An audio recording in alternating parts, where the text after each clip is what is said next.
And let me take this opportunity to thank the people behind this mission. The project director of Chandrayaan 3 is here. Veera Muthuvel, congratulations to you. The associate project director, Kalpana, and the mission operations director, Srikanth. And the satellite was built at your house satellite center, Shankar and the director.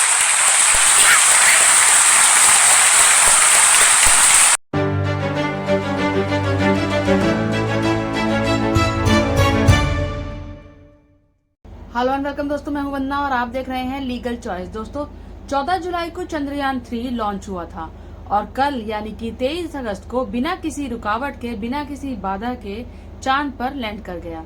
अब तक 3 देश चांद पर जा चुके हैं, America, रूस और चीन। लेकिन इनमें से कोई भी चांद के दक्षिणी ध्रुव तक नहीं पहुंच पाया।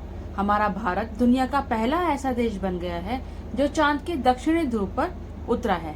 भारत से पहले रूस ने अपना लूना 25 यान चांद के दक्षिण ध्रुव की तरफ भेजने की कोशिश की थी, लेकिन उनकी ये कोशिश विफल हो गई। लूना 25 और चंद्रयान 2 की विफलता के बाद एक डर बना हुआ था कि कहीं चंद्रयान 3 भी विफल न हो जाए, लेकिन हमारे वैज्ञानिकों ने इस बार पूरी तैयारी की थी, इसलिए विफलता के लिए कोई जगह ही नहीं थी। जैसे जैसे चंद्रयान चांद की सतह की तरफ बढ़ रहा था, वैसे वैसे ही वैज्ञानिकों के साथ साथ पूरे देश की धड़कनें भी बढ़ रही थी। ये दूरी धीरे धीरे कम होती चली गई। पहले 27 किलोमीटर की दूरी, फिर 22 किलोमीटर रह गई। ऐसे ही धीरे धीरे यान चांद की तरफ बढ़ता रहा। तब अचानक ही पता चला कि प्रधानमंत्री मोदी दक्षिण अफ्रीका से लाइव जुड़ रहे हैं। जब चंद्रयान 10 किलोमीटर की दूरी पर था तब प्रधानमंत्री दिखे थे। फिर जब 600 मीटर की दूरी रह गई तब वे दोबारा से दिखे। 300 मीटर की दूरी पर भी दिखे और जब चंद्रयान सिर्फ 65 मीटर की दूरी पर रह गया तब पीएम मोदी चंद्रयान की लैंडिंग तक डटे रहे। पीएम मोदी का वहां पर बने रहना, इससे साफ पता चलता है कि वो खुद को इस सफलता से जोड़ना चाहते हैं, जैसे कि वो हमेशा करते ही हैं। हर अच्छे काम का क्रेडिट लेते हैं। आपको याद होगा कि जब नीरज चोपड़ा ओलंपिक्स में गोल्ड मेडल जीत कर आए थे तो उसका पूरा क्रेडिट लेने के लिए प्रधानमंत्री मोदी लगातार स्क्रीन पर बने रहे। कोई भी खिलाड़ी जीत कर आए, स्क्रीन पर सिर्फ प्रधानमंत्री मोदी ही नजर आते हैं। कोई ट्रेन का उद्घाटन हो तो खुद ही हरी झंडी दिखाते हैं, जबकि ये काम रेल मंत्री का है। तो ऐसा ही यहाँ भी हुआ। सोचिए जरा, चंद्रयान की लैंडिंग इसरो ने लाइव चलाई हुई थी और एक बार में अधिकतर 70 मिलियन से भी ज्यादा लोग लाइव इसरो से जुड़े हुए थे। लेकिन जैसे ही प्रधानमंत्री मोदी प्रकट हुए, वैसे ही देखने वालों की संख्या एकदम गिर गई। एक साथ लाखों की तादाद में व्यूअर्स ने लाइव देखना ही बंद कर दिया। अच्छा होता कि प्रधानमंत्री मोदी चंद्रयान की लैंडिंग के बाद आते, लेकिन वो वहीं बने रहे और जैसे ही चंद्रयान की लैंडिंग हुई, मोदी जी ने अपना राग अलापना शुरू कर दिया। उन्होंने कहा ये पल अविस्मरणीय है, अभूतपूर्व है, और फिर उन्होंने अपने अमृत काल का गीत गाना शुरू कर दिया। बेचारे वैज्ञानिकों को तो बोलने का मौका ही नहीं दिया गया। सिर्फ इसरो के चीफ ने 2 लाइन बोली और फिर माइक और कैमरा दोनों ही प्रधानमंत्री मोदी तक पहुँचा दिया गया। अमृत काल की प्रथम प्रभा में सफलता की ये अमृत वर्षा हुई है। हमने धरती पर संकल्प लिया और चांद पर उसे साकार किया। और हमारे वैज्ञानिक साथियों ने भी कहा, India is now on the moon. आज हम अंतरिक्ष में नए भारत की नई उड़ान के साक्षी बने हैं। साथियों, मैं इस समय ब्रिक्स समिट में हिस्सा लेने के लिए दक्षिण अफ्रीका में हूं, लेकिन हर देशवासी की तरह मेरा मन चंद्रयान महाअभियान पर भी लगा हुआ था। नया इतिहास बनते ही हर भारतीय जश्न में डूब गया है। हर घर में उत्सव शुरू हो गया है।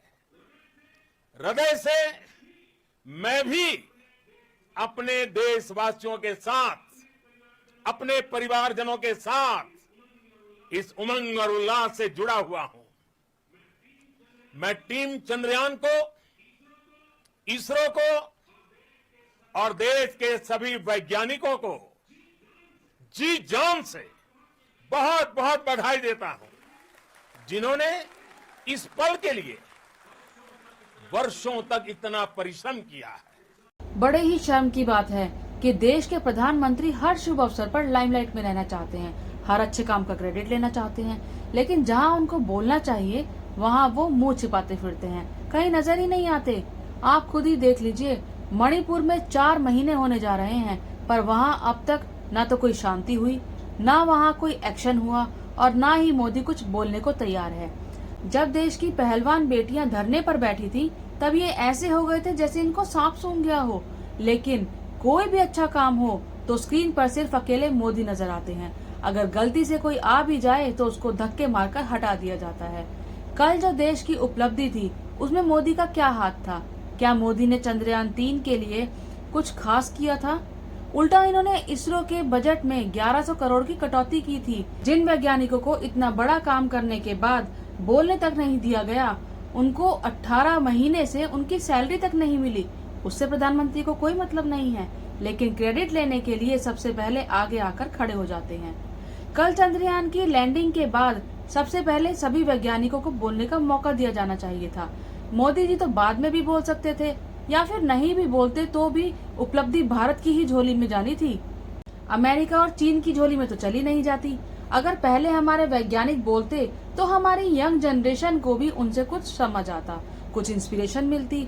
जूनियर वैज्ञानिकों और जो लोग रिसर्च करते हैं उनको बहुत कुछ सीखने को मिलता।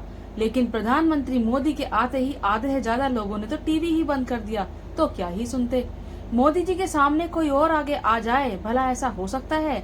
और यकीन मानिए, ऐसा 2014 के बाद ही होने लगा है। इसरो ने पिछले कई दशकों में कई अभियानों को सफलतापूर्वक लॉन्च किया है, पर 2014 से पहले ऐसा कभी नहीं हुआ कि प्रधानमंत्री इसरो के सेंटर ही पहुंच जाएं और सारा कवरेज अपने इर्द गिर्द ही कराएं और ऐसा महसूस करवाएं कि सब कुछ इन्होंने ही किया है। एक समय ऐसा था जब प्रधानमंत्री इसरो के अभियानों से दूरी बनाकर रखा करते थे और इसको राजनीति में नहीं लाते थे, लेकिन अब राजनीति के मायने बदल गए हैं। 2014 से पहले इसरो के निर्देशकों सहित बाकी सभी वैज्ञानिकों का इंटरव्यू हुआ करता था। 2008 में चंद्रयान 1 की कवरेज को अगर देखेंगे तो पता चलेगा कि इसरो के सेंटर पर दुनिया भर के पत्रकार शामिल हुआ करते थे। पूरे चैनल पर वैज्ञानिक ही छाए होते थे, उनका ही इंटरव्यू चल रहा होता था। पूर्व प्रधानमंत्री मनमोहन सिंह ने भी वैज्ञानिकों को बधाई दी थी, लेकिन उस समय ये कोई बड़ी खबर नहीं थी और न ही कोई बड़ा चेहरा। 2014 से पहले मंत्रियों और प्रवक्ताओं को ज्यादा जगह नहीं मिलती थी। ऐसे ही 5 नवंबर को मनमोहन सिंह के कार्यकाल में भारत ने मंगलयान छोड़ा था, लेकिन जब सितंबर 2014 में जब मंगलयान मंगल की कक्षा में प्रवेश कर रहा था, तभी उसी वक्त प्रधानमंत्री मोदी उस अभियान के कमांड सेंटर पहुंच गए। ये पहला मंगल मिशन था। जब सितंबर 2012 में इसरो ने अपना सोवा लॉन्च किया था, तब मनमोहन सिंह भी मिशन कंट्रोल रूम में मौजूद थे। ऐसे ही जब नवंबर 2013 में मंगलयान लॉन्च किया जा रहा था, उस समय के प्रधानमंत्री मनमोहन सिंह ही थे। उन्होंने इसरो के चीफ को फोन पर बधाई दी थी। लेकिन अगर मनमोहन सिंह और नरेंद्र मोदी की कवरेज को कंपेयर करेंगे तो आपको अंतर पता चलेगा। कल के कवरेज में वैज्ञानिकों से अधिक प्रधानमंत्री मोदी का कवरेज नजर आया। हमारे वैज्ञानिकों ने दिन रात कड़ी मेहनत करके चंद्रयान बनाया और उसका क्रेडिट एक झटके में मोदी जी ले गए, क्योंकि पूरी की पूरी भाजपा आईटी सेल और भाजपा समर्थक इसी बात को गा रहे हैं कि मोदी है तो मुमकिन है। लेकिन वो भूल जाते हैं कि इसरो की नींव पंडित नेहरू और विक्रम साराभाई ने रखी थी। तो हमें एक तरह से ये कहना चाहिए कि अगर नेहरू ना होते तो आज हम चांद तक ना पहुंच पाते। हालांकि देश में अधिकतर लोग अब इस बात को समझने लगे हैं, लेकिन फिर भी कल जो कुछ भी हुआ, हमारे वैज्ञानिकों के साथ बहुत बड़ी नाइंसाफी हुई। आप इस बारे में क्या सोचते हैं? अपनी राय को कमेंट बॉक्स में जरूर लिखिएगा। मेरी इस वीडियो को लाइक कीजिएगा, शेयर कीजिएगा और मेरे इस चैनल को सब्सक्राइब जरूर कीजिएगा। जय हिंद, जय भारत।